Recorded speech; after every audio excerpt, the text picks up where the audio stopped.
Learn the most advanced recruiting techniques. Land the most desirable talent. Launch your company towards massive success. This is the Higher Power Radio Show with Rick Girard.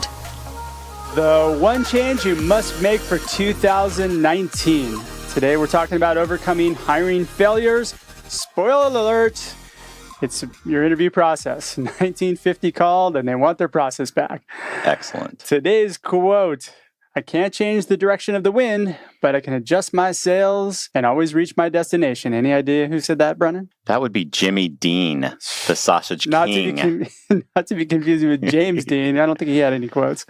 I'm Rick Girard. Welcome to the Higher Power Radio Show. Our mission is to provide tactical, proven solutions to solve your company's toughest hiring challenges. We share insights from top-performing entrepreneurs and industry experts like our guest today, our return guest today, Brenan German. He is the president of Bright Talent Resources. Brenan, you know what? I'm going to do something different. I'm going to let you tell us what you do. We'll keep it simple.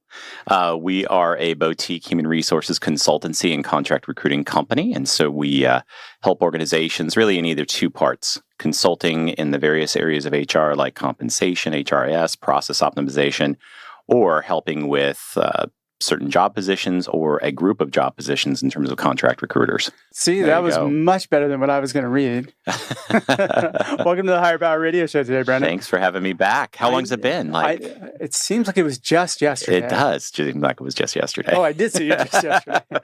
All right, inside joke. Probably don't work so well for a podcast. Yeah, right. All right, so today we're going to cover a few things. We're going to divulge the secret of an effective interview. We're going to talk about halos and horns. And we're going to lay out our interview structure. So let's talk about what the secret of an effective interview might be. Do we want to talk about what not an effective interview might be first? You know what? That's a really good place to start. Okay. I was thinking about that as I walked in. So I think for whatever reason... Thank you for taking ownership of the podcast. No problem. I just was trying to help out. But, you know, you got me thinking. I'll take it. And I was thinking... I think we've fallen into the trap of thinking that when you're meeting with somebody and reviewing their resume, that's an interview. That's not an interview. No. When you're simply having a conversation with somebody and just trying to get to know them, that's not an interview. At the end of the interview, if you're simply saying, I like them, that's not a decision. You know, that's an opinion and it's not a decision. So wait, so I'm going to play devil's advocate. Sure, because please do. You mean if I talk to somebody for half an hour about, I don't know, NASCAR? Yeah. And I like NASCAR and they like NASCAR, that's not an interview? That's not an interview. What? Just because, let me give the simple reason why.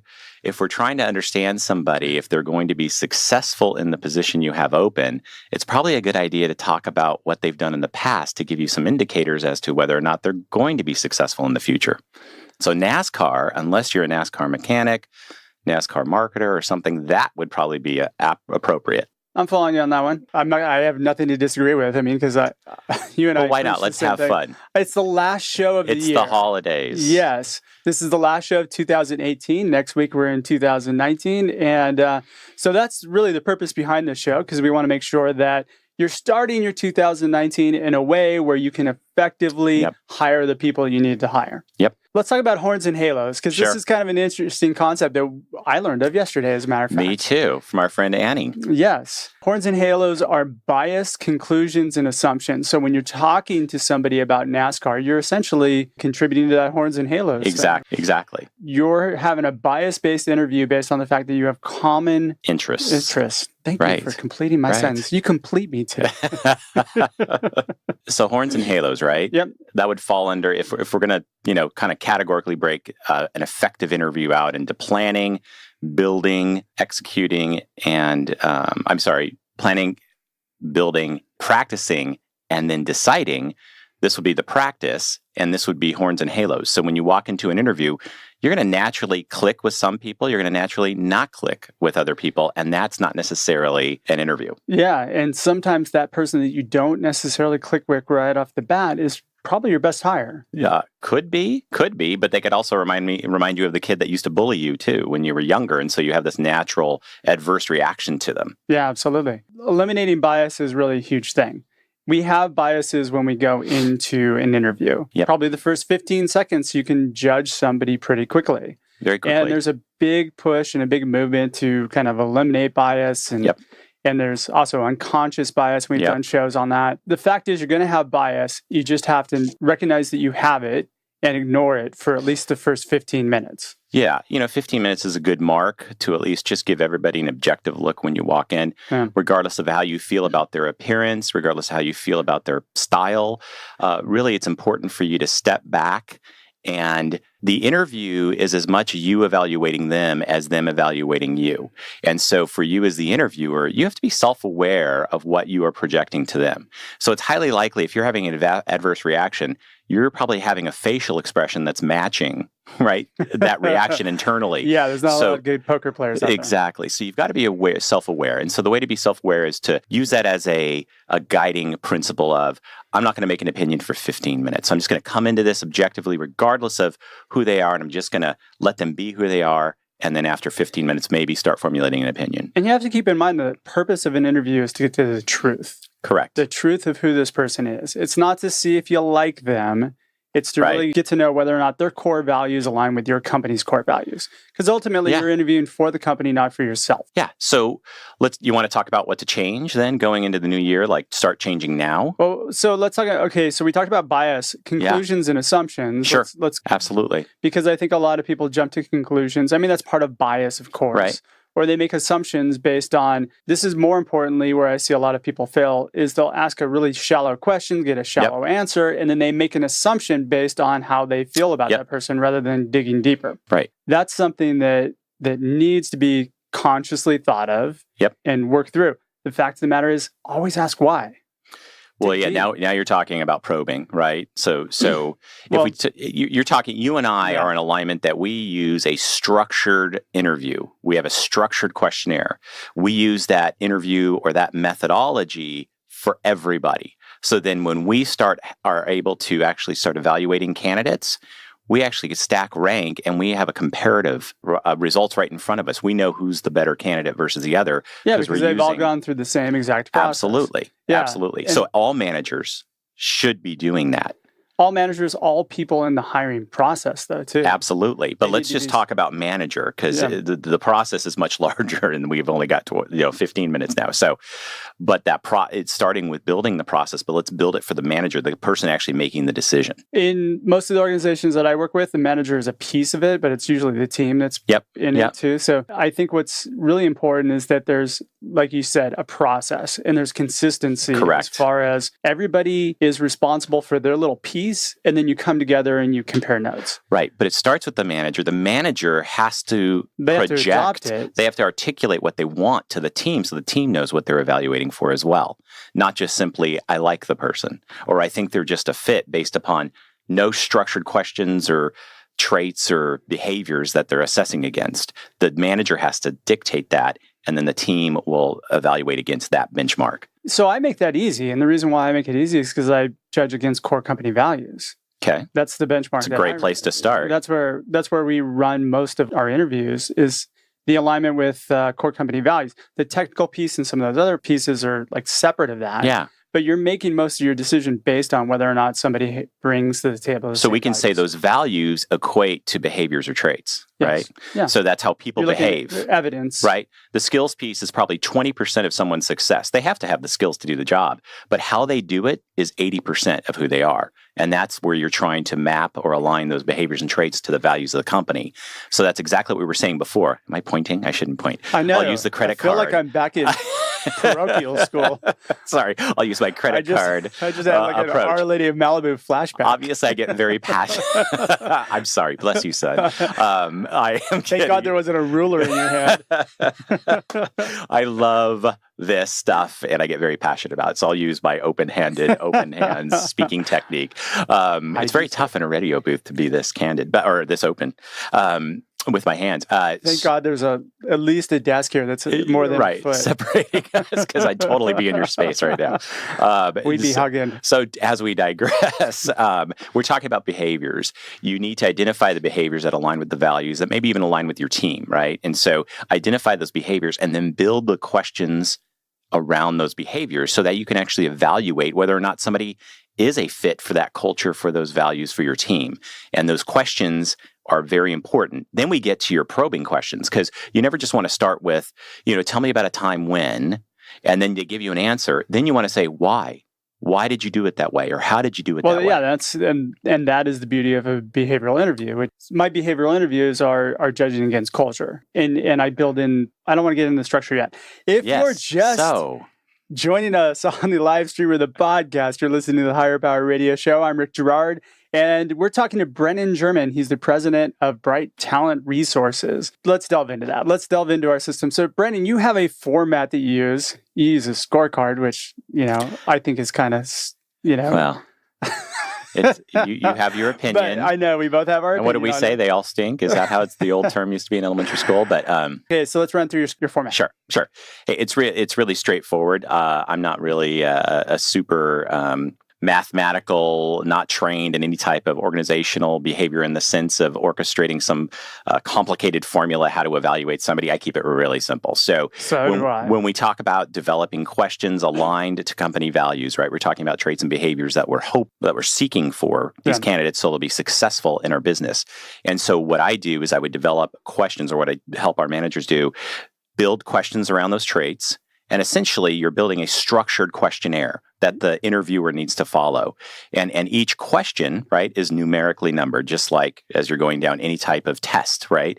And so before you ask the question, you want to know what you want to hear, right? You have to have a listen for in terms of asking the question and knowing whether or not they kind of hit that trait or behavior of what you're listening for. Sure. And if they meet that, then you want to give it a simple score of yes or no. And so at the end, you do that for every single question. At the end of the questionnaire, you simply tally it up like a test. And if they're at 68% or better, then it's probably likely they're a strong fit. They'll require further evaluation, but they're probably a strong fit as it relates to the cultural side of what you're trying to evaluate them against. All right. So if you're not a mathematician, how do you figure out the 68% out of the number? So I have been blessed with starting my career with the Gallup organization. So I'm not going to take credit for any of this. Gallup trained me in behavioral interviewing and behavioral assessments.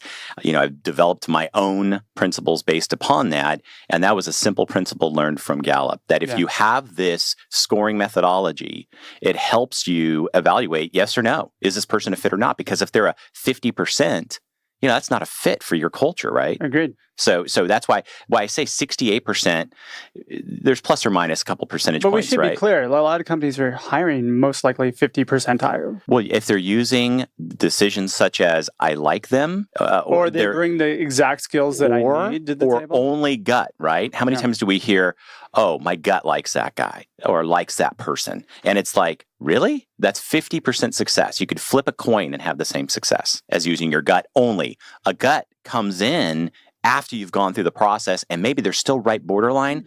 Then you can use your gut like, that person's worth it, or my gut's telling me they're just not a fit, even though they might be looking like they could be. That's when gut comes in. Well, often too, companies ignore the fact that their gut's telling them no, but they hire anyway because the person brings the skills to the table that they need to get the work done.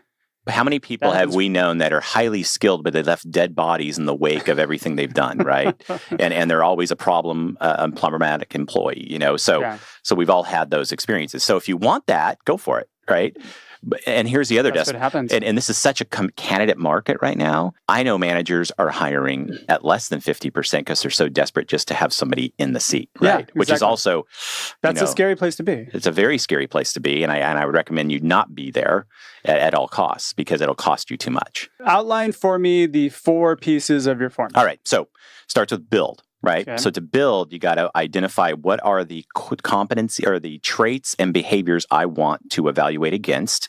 And if you don't know how to start, if you don't know what that is for your company or for your team, go to your top performers and ask them. They'll know what makes them different. They'll know what behaviors and traits they have that make them successful. Okay. Start there. Then, that was plan. Then you go to build, then you build the questionnaire, right? So plan to build, then you start building the questionnaires around, or the questions around those traits and behaviors. Okay. Then you move on to decision. So this is where you and I have a little difference of opinion. Decision is that scoring methodology you and I just talked about. And then fourth and lastly is you practice. You're not going to get good at this unless you actually practice it, and you have to build it and trust it. And I'm sure sometimes you're going to get it, sometimes you're not, but the only way that you're going to perfect this, it's more art than science, and the way you're going to perfect this is actually practicing it. So trust it and practice it and keep practicing it. And I think you'll find immense success. Your success rate will go from 50% accuracy or less to 80%. You'll never be perfect. Humans are unpredictable, but you'll get up to 80% success. Just having a hiring structure in place that's consistent across the board is going to elevate your level, 100%. Your ability to hire somebody effectively anyway. 100%. That's 100%. You will improve it 100%. Even a bad process is better than a no process at all. Too often the process is, come on in, I'll meet you coffee over at Starbucks and we'll chit chat. Yeah, no, awful. Yeah. That might be good just to see, if this person have any skills. Actually, let me clarify. That's a great way to assess somebody's skills. Talk to them about, talk shop, talk skills. You could get their skills there. You won't know the other stuff unless you go through the structured process. Yeah, you won't know whether or not they're going to be a fit for your organization. Right. And the soft skills are the things that most people get fired for. Exactly. Yeah. Exactly. And when we talk about that 80-20 rule, 20% of a person's success is their skills, 80% is their behaviors. That's the piece that you're going after. Skills is pretty easy to assess, right? Because generally you're probably an expert in that area as a manager anyway, so you can assess that. It's the 80% that you really need to work on. And this is where I also say structured interviews are very uncomfortable at first because most people like conversations because it's easier, right? Oh, yeah. Structured questionnaires, going through that is a little bit awkward and uncomfortable at first, but you start the interview with a conversation to kind of break into it.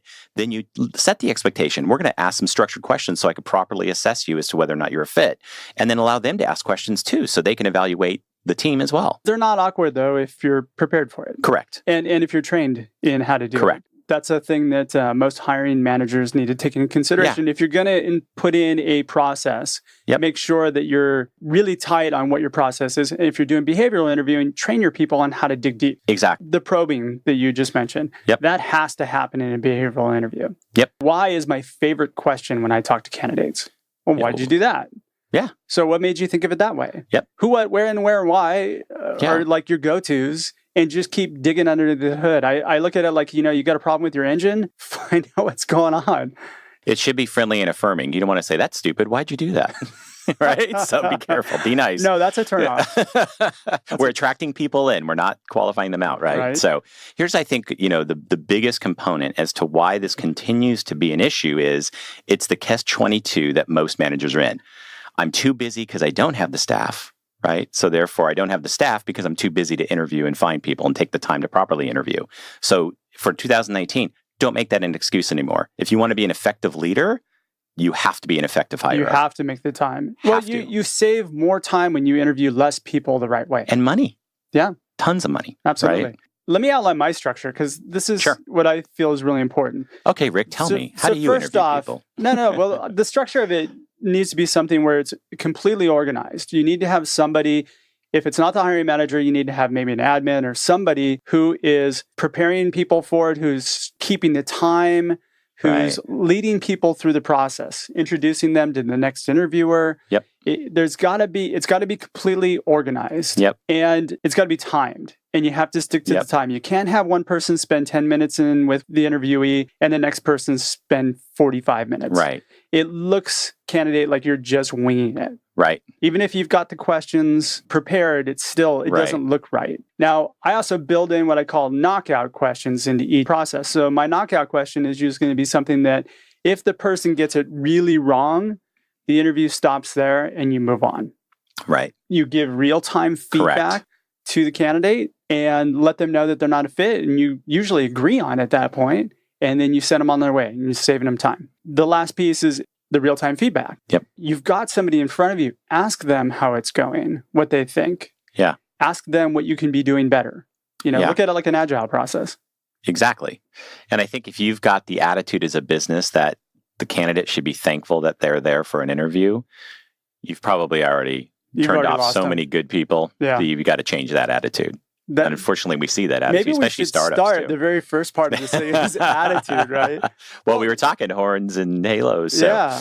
You really need a smackdown on the fact people are not lucky to come in. You're lucky to have people come interview with you. We've got to beat people over the head with that right now. Correct. There are not a lot of good people that are looking. And when one of those guys walks through the door, you better impress them because they're going to have 5 or 6 other offers. Absolutely. Especially right now. Which brings me to the next piece is, when you have a structured interview, it's engaging for that person because you're challenging them. Yep. You're taking the time to get to understand who they are as a person. And that's very alluring to a lot of A players. How often have you had candidates say to you, wow, no one's ever asked me that, or I really like this interview structure. It really made me think. So you're making a very good impression on the candidate as well, that you're organized and you are structured and you know what you're seeking. It happens quite often. Yeah, me too. And I've had people that have come back to me and said, wow, that was really more difficult than I thought, but it was really, made me think about what I want. Some things have not worked out where they've said, well, you know what, now that I've thought more about what I really want, I don't think that's it. But we just saved the company a ton of time by not making an offer and trying to hire that person. Right. And then losing that person, then trying to figure out, well, we didn't make an offer for enough money. Right. Right. I find that most candidates that I work through my process accept the offer not based on the money, but based on the opportunity and how well it fits their overall experience, right? How they feel about it, because they're evaluating you too. Absolutely. Do I want to work for this person or not? Is this person organized or not? Do they know what they want? Do they have a vision? Do they have goals? Do they have a mission? Do they have, all of that? Yeah. That's important. That matters. It does matter. I'm a big proponent of behavioral interviews. Like I know you do it. Huge proponent. We score them a little bit different. You're wrong. Weren't we going to fight? You're wrong. Just kidding. I brought my gloves too. We can go. No, I'm a big proponent of the fact that, I usually provide 3 or 4 questions. Based on my experience, I interviewed at Amazon years ago. Yeah. And I thought it was a really insightful, challenging interview, but they dug so deep and I was really impressed by it. I kind of took that to heart and I started implementing that with a lot of our clients. That idea, and it's worked out really, really well. I mean, our percentage rate of higher acceptance has gone through the roof. We don't have turndowns. Right. That's huge. Yeah. And that's all mostly, well, obviously it's a proven formula, right? Yeah. But it largely is contributed to the fact that you've established expectations. You let everybody know exactly what's going to happen in that process, including the candidate, and what's going to happen at the end of it. And even though it might feel good all the way through, if things still aren't lining up, just because we like each other doesn't mean you're a fit for the business, though. Exactly. Right? It's like, do you want to have a beer with this person, or do you want to actually work alongside this person and trust they're going to perform for you? So there's two very different distinctions, right? I can go have beer with a lot of my friends, but I would never want to work with them. Exactly. And same way with them. I mean, they probably would never want to work with me. Absolutely. All right. So what else you want to add? Yeah, I just think it's really important that managers be patient and be strategic. So when I see a lot of managers fail, is they get too caught up in the busy day-to-day and they don't take time to be strategic. You and I were just talking about this, even as business owners. If you don't take the time to be strategic, you miss all kinds of opportunities to be better, to learn, to develop as an individual. So in 2019, I'd love to challenge any of the listeners out there that are managers, take the time to be strategic, carve out 4 hours in a week and develop this structure and this vision for what you want your team to be and who you want to hire and how you want to hire. And if you want help with this, you can reach out to me or Brenan and we'll help you out. Sure. I'll gladly walk you through it and give you my process. I have it down and I'll send you a doc on it that you can plug in if you'd like. There's a myriad of behavioral interviewing tools out there. If you've got the money, you can go buy them. And some are effective, some are a bit too comprehensive and complicated. That's part of the reason I developed the ways I did is I wanted to simplify the process to train the managers that I was supporting so that it wasn't so complicated, yet it's still effective. And so there's really simplified, inexpensive ways to do this if you don't want to run out and partner with one of the larger firms. And then the last thing that I would like to add would be about candidate experience. It's so super important today, and you cannot just disappear. People look at Glassdoor, as much as you love it or hate it, it's there. But the fact of the matter is a couple bad marks on there, then people start to question you, and it becomes harder to hire people. Yep. When a quick 5-minute phone call would have sufficed. Just said, hey, thanks so much for your time. We really appreciated meeting you. At this time, we're going to move on to somebody else. It's a 2-minute phone call. It's super easy. It's super easy, and it's super meaningful. Yeah. And you will, just that simple act, you will differentiate yourself from the majority of the companies out there. So We always are looking for ways to beat our competition. That's one really easy way. It's super easy. Right. So we're just about out of time for today's show. Brenan, thanks for your time investment again.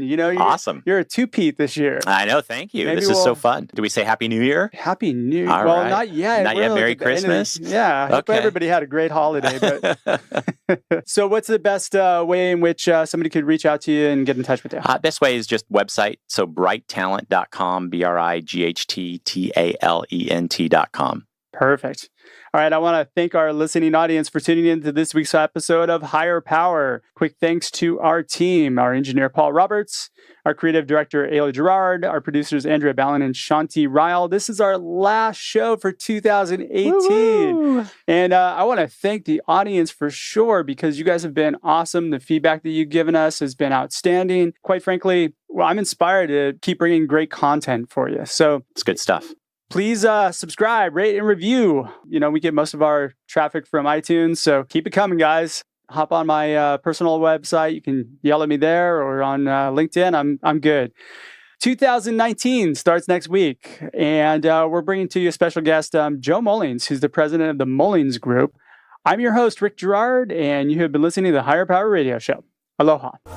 Thank you for listening to Higher Power with Rick Gerard on OC Talk Radio.